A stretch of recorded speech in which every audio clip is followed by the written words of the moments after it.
À Bénédicte, bon, beaucoup de choses ont été dites. Donc moi j'étais venu, je suis élu à la communauté d'agglomération, je suis de Volpénil. J'étais venu avec Vincent qui est ici. Nous étions venus quand il y a eu l'enquête publique déposer un document qui donnait les raisons, qui explicitait toutes les raisons pour lesquelles nous étions contre le projet. Parce qu'il y a quelque chose qu'il faut dire aussi sur ce projet, il y a une question démocratique qui est posée. Bénédicte a terminé par ça, et ça serait une des premières questions à poser. Qui a décidé de dérouler ce projet?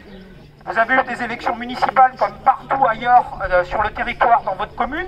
Est-ce que ce projet a été l'objet d'un débat? Est-ce que ce projet avait été annoncé clairement à la population? Est-ce que les gens ont eu toutes les clés pour se prononcer sur ce projet?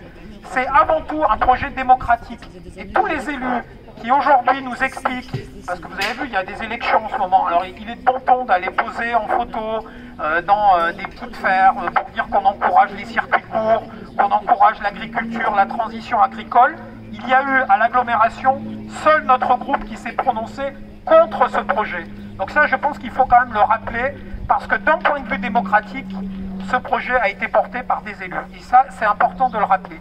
Ce qui est aussi également important de rappeler, et c'est votre victoire, c'est que ce projet, il est sorti sur le devant de la scène. Il est sorti dans les médias. Vous êtes là aujourd'hui, donc ce qui veut dire que la mur de la résignation contre lequel on se bat tous, contre ce genre de projet, a commencé à tomber avec la mobilisation de cet après-midi. Et c'est déjà une première victoire que d'avoir fait parler de nous, que d'avoir fait parler de ce projet et d'avoir explicité les raisons pour lesquelles nous étions contre. Bénédicte a beaucoup parlé de l'écologie, elle a raison, c'est les terres agricoles, bien sûr. C'est évidemment les camions qui vont ravager le secteur, vous l'avez tous dit, et ça va être le département qui va faire en sorte que des camions vont pouvoir circuler avec des aménagements qui seront payés par de l'argent public au service d'entreprises privées. Ça, c'est un véritable scandale. Donc il y a une question démocratique, il y a une question écologique, et puis il y a une question sociale.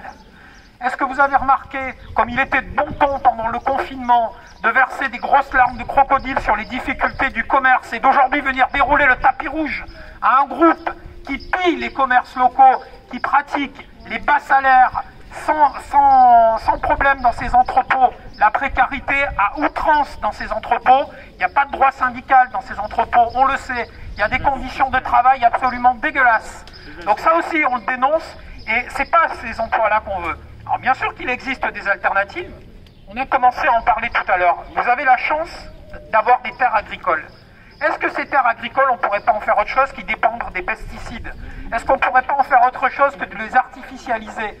Est-ce qu'on ne pourrait pas imaginer que le département utilise ces terres agricoles pour faire des régies agricoles qui nourriraient demain nos enfants dans les cantines avec des produits de qualité en circuit court? Est-ce que ce ne serait pas plus intelligent que de faire des projets pour lesquels il y a des questions qui se posent écologiques, démocratiques, comme je l'ai dit tout à l'heure? Donc vous avez raison de vous battre. Nous serons à vos côtés dans cette affaire, et nous serons également à vos côtés pour dire qu'il y a eu des responsables qui ont voté ces projets et qui ne sont pas là aujourd'hui, qui ne sont pas à vos côtés. Battez-vous, et nous serons là pour vous aider du mieux que nous pourrons. Bon courage à tous.